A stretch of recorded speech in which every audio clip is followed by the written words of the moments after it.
What's up, folks? Casual Dad here with another Warhammer Combat Cards Warlord guide. In this one, we're going to go ahead and talk about the Fury of the Craftworld, the Avatar of Khaine.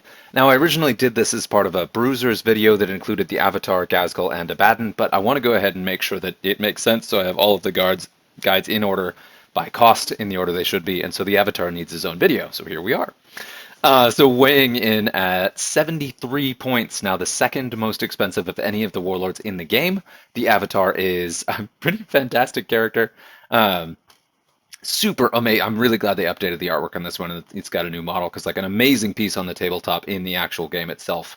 And then in Warhammer Combat Cards, actually does not really feel like he does on the tabletop, but I don't know how you would express that. It's a god. It is a shard of the Aeldari god. It does huge things on the battlefield, and it's just kind of one of the greatest one-on-one combatants in the game, and it'd be really hard to reflect that in the game. But they did a decent take of it. So you're seeing him with the dominant trait of Inspiring Presence, and then the secondary trait of Fear, legendary, so you can get up to max level 4 of either. Looking at a pretty astonishing stat line at top level. Again, he's rated a little bit for Fear, so his hit points are a little bit lower than you'd expect at that squad cost, but it still kind of works out together because he does also get Fear.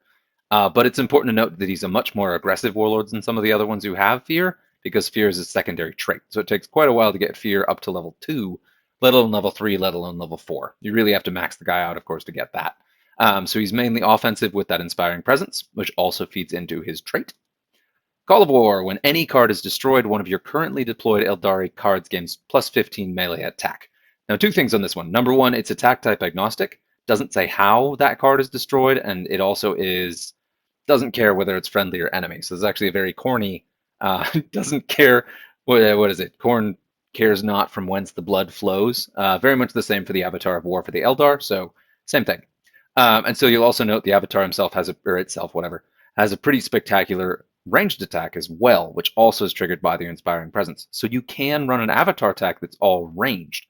And then another thing too, unlike the other Aeldari warlords who care about cards being destroyed, this only impacts the cards that are actually on the board at a given time. It won't affect the cards in your deck. It's not going to affect the cards you play later. So there's a couple things in that. The biggest thing being that you do want to make sure that the cards you have a melee attack stat at all, because they have to be able to gain that bonus melee attack. And then also you want to make sure that you're using at least some melee so that you can actually use that. Now, most of the time, Avatar decks you're going to see are going to be all melee. Pure melee. They probably have other attack types, but they're leaning on melee. That's the point of the deck. But you can kind of fiddle with that and use any kind of card and then just make sure that they have a melee attack stat so it can gain that bonus. But so let's go ahead and take a look at a deck, talk about some of the cards you can put in this one. Now, right here off the bat, this guy weighs in at over 70 points. He's very, very expensive and pretty tough to actually fill out a deck with a decent amount of punchy cards that can really benefit from those abilities without kind of making it too thin. So if all of your cards are very aggressive but very low hit points, they'll die before the bonus will actually trigger. If they're too big and beefy, then you will get overrun by attrition by your opponents. So you need kind of a happy medium that can be pretty challenging, and you want to have cards that are building up that benefit but also sticking around. So you want some protection abilities like Medicae. Of course, this guy right here has a melee attack stat that's not bad, decent hit points, but really comes in for that Medicae so it can keep your other cards alive.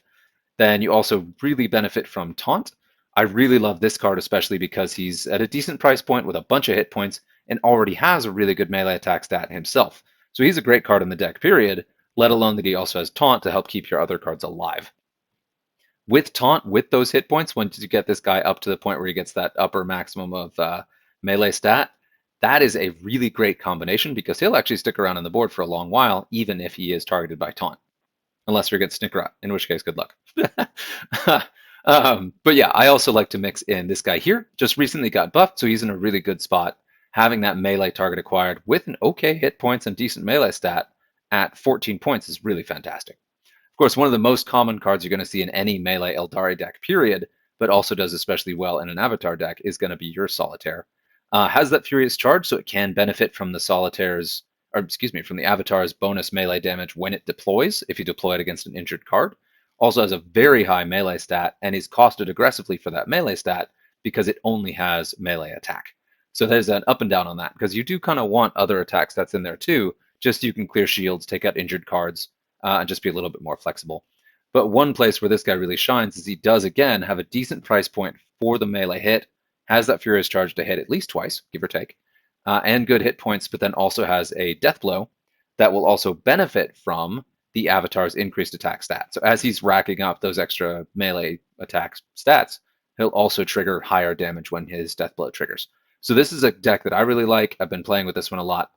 This guy's also good. I like the extra bit of sustain. He's got good hit points, good cost, good base stats, and then he's got in Berserk, which combos with the Avatar's ability to make this guy truly devastating as he starts taking damage. But then also he's got this regen, which definitely isn't going to keep him alive. It's regen 1 and regen 2 at max, but it's not nothing. It's the kind of thing that will kind of keep this guy on the board, or that will keep this guy on the board just a little bit longer to the point where you can really benefit from the stat. One sort of key thing to remember with the Avatar is, again, that your deck is very thin because you have so many points invested in your Warlord, and the Avatar itself is a card you expect to play fairly often to finish out games. So definitely going to benefit having a higher level Warlord or a high level Avatar. It can be a little bit tricky in early levels, but is a pretty decent piece even at low levels. So you can actually play this guy even if you're fairly low here. Like 68 is not nothing. 215 base hit points is going to get you through some low level games, and he does come in with both he comes in with Inspiring Presence rank 2, but you want to be a minimum of level 3 or so to really put this guy down, or have a lot of other cards that are very high level to compensate so that you benefit from the trait, but they do most of the fighting for you. But let's take a look at some other options as well. Now, some of your cheaper cards, you can fill the deck with these because they are fodder for the ability, but also do, they're not nothing. So many of the cards you'll see right on the screen right now are ones you're going to see quite a bit in Avatar decks. You've got your 3-point Taunt. Obviously, will kind of keep the heat off some of your other cards without taking too many of your deck points. You've got your 4-point Poison, which you'll want to play when it's your turn because you don't want her to die before she hits anything. But if she does, she's 4 points, whatever. So not an awful card to put in there, especially having that Poison can really help kind of push through damage throughout the game, because the Avatar does rely on finishing fairly quickly, because you can get overwhelmed because you will be outnumbered basically every single game. Another great piece is going to be your Howling Banshee. Doesn't offer much in terms of damage, really doesn't have a bunch of hit points, but for 5 points with Fear, she can really hold down a lane and is a surprisingly powerful piece to include in the Avatar deck. Doesn't have the same sticking value you'll see in a Rakarth deck, but still can kind of hold the board, and at worst is a 5-point fodder for your other more powerful cards. And then, of course, you've got this guy here. Comes in with a decent melee stat, and then also has that Furious Charge, which is a nice utility piece to finish off injured cards, trigger the bonus before your turn, or also just can benefit from the melee buff from the Avatar fairly quickly and do a bunch of damage pretty early. So it's a decent piece for 6 points. All of those I would tend to avoid personally. I tend to invest heavily in the higher cost cards. But in this range here, I'm going to do a lot of deck building in this one because a lot of ways you can do it.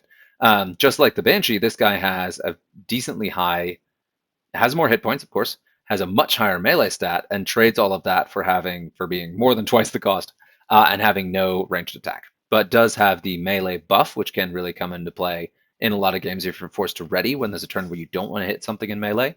But then also has the combination of that Fear and then a higher melee stat. This guy is a really, really good kind of base piece to put in your deck once you get a couple levels of Fear on him. Even pretty early on, he comes in with a not unimpressive melee stat. His levels are fairly uninspiring, but they do stack up eventually and get to higher level. But good piece to include. Fear is a great tar pit piece.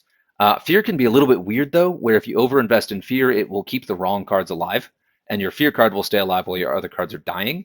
That's less of a problem with the Avatar, because if that card is left alive, it's going to be benefiting from the melee attack stat buff, so it will continue to be a power piece as long as it's alive, even if your other hitters are going down. But of course, you don't want your 11-point card to be the one that survives while your other more expensive cards are kind of dying. So, but yeah, there's a balance to be had there. Then, of course, you've got your Furious Charge card here. You've got your Death Blow card here. You've got your melee ready here, and then your melee shield here. Those are all very strong pieces to fill in with an Avatar deck if you're looking for the points. Really great pieces that you can't go wrong with any one of those, especially if you have a couple levels of shield here. This guy really tanks a ton of damage while building up melee attack stat because Avatar deck.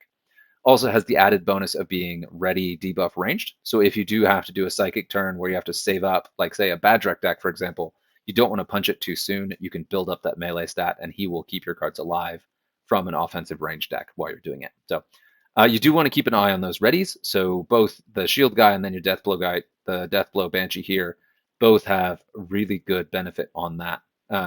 Same with your taunt guy here. And of course, your Howling Banshee here. So if you're dealing with a lot of ranged decks that are slowing you down and that's kind of your biggest obstacle, really keep an eye on those readies, and those are really good utility pieces to kind of keep your stuff alive as long as you need to. Some other obvious pieces here, just going to go on down it. This guy is a really great one just because he's a budget berserk. Does not have the ranged attack, so he's not as flexible, doesn't have the regen, but has good hit points for the cost and a nice base damage with berserk and the avatar's ability. This guy can load up and be really terrifying real quick. So definitely one to consider depending on how your points work out. This guy, of course, being the martial master of the Drukhari, I mean, not counting Lilith herself, but another really strong piece to throw in there because he has the combination of Furious Charge if you get to that level, which I'm so close, but then also a pretty frightening base melee stat on top of a bunch of hit points, and also has Big Game Hunter. So really, really good to punch through those decks that are a little bit hard to get traction against and get through to a vulnerable spot before your avatar hits the board. Another one, of course, being your Inspire cards, this guy and this guy. Excuse me, this guy and Yvraine. Both good. Yvraine also adds that Inspired Presence, of course, but then she also adds that Psychic Attack stat. So she's a melee-focused card that gives you an alternate attack that does meaningful damage. So that's definitely something to look for in Avatar decks to give them a little bit more flexibility, too. Next up, we have Uriel, and we'll be done with this in just a second. Doesn't have as much of an attack stat. I mean, he does. Uriel's a really, really strong piece to consider there because he has that outflank, has that Inspiring Presence, has a very strong melee stat, but he is level dependent. So right now, at 32 points, I don't really consider him a viable piece in my Avatar decks just because he doesn't bring enough. But once I get him up to level 7 or so, then he becomes a much more tempting piece. And of course, as he goes beyond that, becomes an exceptionally powerful piece in an Avatar deck. But again, level dependent. If you got him up at a high level, certainly a strong piece to consider. But I'm like 3 levels below where I would really meaningfully consider him. Next up, promise I'm almost done. The Incarn is, well, we'll just skip to the end. The Incarn is a very tempting piece because of that absolutely bonkers melee stat, has the hit points and the Endless. Note that if he comes back from Endless, he loses all the melee buffs he had, so it has to be done again. But really strong piece to get those kills to punch through an opposing deck. But that will only help you if the opposing deck is relatively squishy. If it's got some stable pieces, they can tank these hits and then punish you on the other lanes where you have to sacrifice a lot of hitting power to take a 78-point card. Because between this guy and the Avatar, that's 150-ish of your total deck points, which is definitely going to cost you. So then you only have 50 more deck points to build out the deck around them. We talked about some other budget cards that can fill that in, but that's one that I've had limited success with, just because it's so many eggs in 2 baskets. Your Incarn and your Avatar had better be really, really high level, and also you're not supposed to have your Avatar on the board if you also have Ynnari. So, whoops, sorry, buddy, my bad. And that's just a lore thing. Doesn't really matter in game, so I shouldn't even worry about it. But I like to mention it. These two are not bad, but they suffer kind of the same problem as the Incarn, being extremely pricey in a very pricey deck. This guy's regen really helps him stick around and has a buttload of hit points. Excuse me, a boatload of hit points. Also comes in considerably cheaper than the Incarn, so he's certainly worth considering, especially once you get him up to level 9 or so, where he's got that very, very potent starting melee hit. Also, again, has that ranged attack, which benefits from Inspiring Presence, which is good, and also gives you a more flexible lineup. Certainly worth considering. But it is also important to note that all of these are comfortably in the Big Game Hunter danger zone, so they are riskier picks too. If you go up against a kind of spread out deck that has some Big Game Hunter sprinkled in, it'll much more easily poke holes in your deck. So you'll notice that my sort of default deck doesn't have anything over 40 points, specifically to avoid that kind of situation. A couple others. Karandras offers both outflank and then the melee ready. He's okay. Same with Baharoth. They both have decent melee attacks. I think personally that they're too expensive for what they bring, but also don't bring enough to justify taking them over a cheaper option. Which is exactly the same thing I just said twice. Never mind. Anyway, one of the single best pieces to put in an Avatar deck, though, is Jane Zar. I already talked about the advantages of bringing some of the Fear cards out there. She also tops that off with Furious Charge if you get high enough level, an astonishing melee stat, and then has both significantly more hit points than your other Fear cards, but also still has that Fear, so that she is a really, really sturdy piece and can be utterly devastating. If you get her up to level 9 or 10, definitely build your deck around her and have her be in there with little taunt and stuff sprinkled in. You can put her across from basically anything, and she will just annihilate it, while also doing just like giving you plenty of points to play with in the rest of the deck. Phenomenal piece in any melee deck that you're running. So terrific, but also epic. Levels very slowly. It's taken me a very long time to get to Fear rank 3. And then if you're anywhere lower on this, then her hit points, her attacks and hit points really don't justify bringing her. But once you start getting up to that critical mass, she becomes a really terrifying piece. So there are reasons she's not on my deck now, but definitely a strong piece to consider as you get her higher leveled. But the pieces I have are a lot more flexible at lower level. So basically anywhere you are in the stats with these guys, as long as they have ability rank 2 at least, this is a strong deck to consider. So I'm going to go ahead and play these two games. One of the things I really enjoy about the Avatar and why it's in my list of Momentum Warlords is that games with the Avatar tend to be very fast, one way or the other. You're either going to aggressively win or aggressively lose in about the same amount of time, which makes it kind of nice. So you're not wasting a bunch of time, quote unquote, wasting a bunch of time, kind of losing multiple games in a row slowly. You'll at least get to lose quickly if you're going to lose, or you'll win quickly if you're going to win, which I always appreciate. So we'll go ahead here, play your target acquired before your Furious Charge, and your Furious Charge will hit the card that is targeted with target acquired. It's going to shoot me, of course, although he does not want to shoot me because that is a Mozrog deck. This is going to be kind of an iffy one because that is Mozrog, so every time I melee attack, all of his cards are going to heal. But this is still a good matchup because my deck is also melee focused, and my cards get more powerful as his get more durable. Excuse me, so as his heal, they also will be getting killed faster because my cards are building up higher melee attack stats. And the benefit here is that he's unlikely to attack me in melee in return because I will have a really strong melee lineup going against him. So now here's a moment where I am kind of considering not hitting in melee, but my taunt card is going to die if I don't. No, we're going to go ahead and not. And that may cost me later. But you do want to be kind of cautious with your Avatar because it's a fast, aggressive playing deck, and you'll catch yourself just attacking every single round when it doesn't really benefit you to do so every time. So you want to be very careful with that. And it is also very tempting to play your Avatar early, which you also don't want to do. One thing I do want to highlight that's a bit of a bummer right here is you notice that the Avatar's melee buff is random. So it does go to whatever card has a melee attack stat on the board. So you can limit the number of cards you have that have melee attack stats. I believe that will funnel your melee buff to specific cards, but then your deck isn't taking full advantage of the ability. So it's one of those things. Oh, wow, that guy's getting beefy. Woof. That's a really high level one. So yeah, there's definitely a balance there where you want to play to the ability. Of course, you absolutely want to benefit from the Avatar's ability of building up your melee attack stats, but you have to be okay with losing cards. And you also have to be okay with the cards you're losing being the ones that actually get that melee attack buff, because sometimes it's just going to happen, and there's nothing you can do about it. And I am probably going to lose this game because that is a very frightening... What is this thing? Goldaka. I haven't seen that guy hit this hard. I believe it was also buffed in one of the recent balance patches, and it is a scary contender now, which it better be, coming in at 62 points.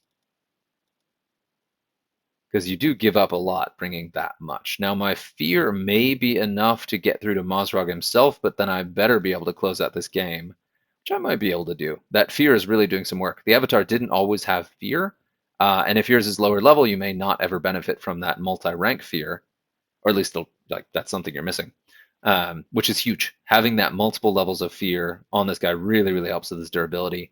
Because he's so expensive, you're going to play the Avatar, like I said, and it definitely makes a huge difference having the durability to tank some of these attacks. Okay, so I should have this because the Solitaire is going to survive.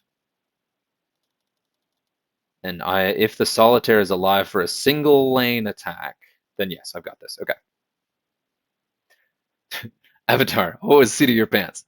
But no, also this is a fairly quick game. It's been very aggressive, a lot of punching and hitting. If this is the kind of playstyle you like, you can't really go wrong with the Avatar. He's very, very tanky, extremely aggressive, and just loves to get into the fight swinging. And after this, I'll play one more game. Hopefully it also is quick, because I've been talking for a lot. One of the things about the avatars, there are a lot of different ways to build the deck, even if there's very tight constraints, no matter how you build it. So there were a lot of individual cards to talk about here. Hopefully I haven't gotten too long-winded. Okay, next up, we'll play one more. Any second now. There we go. Going to play with the same deck that I just built, just so you can kind of see the ability trigger, see how it works throughout a game, and see it up against some different deck types. Now, the one I just played against was more or less a mirror match, because it was another melee-focused small deck. And you saw how that one was filled with endless cards. It could have been much thinner, but filled with non-endless cards, and I think it would have been more dangerous to me, which is kind of an important thing to go ahead and mention there. It still was a really powerful deck and did make for a close game. Had randomness swung a couple different ways, or had it chosen to kind of play things a little bit differently, that could easily have gone against me. But at the same time, that really benefited the Avatar again, because the Avatar's offensive, the opposing deck was defensive, and in a match between offense and defense, offense is usually the more successful of the two. I mean, not universally, but usually in games, your offense is usually going to exceed your defense.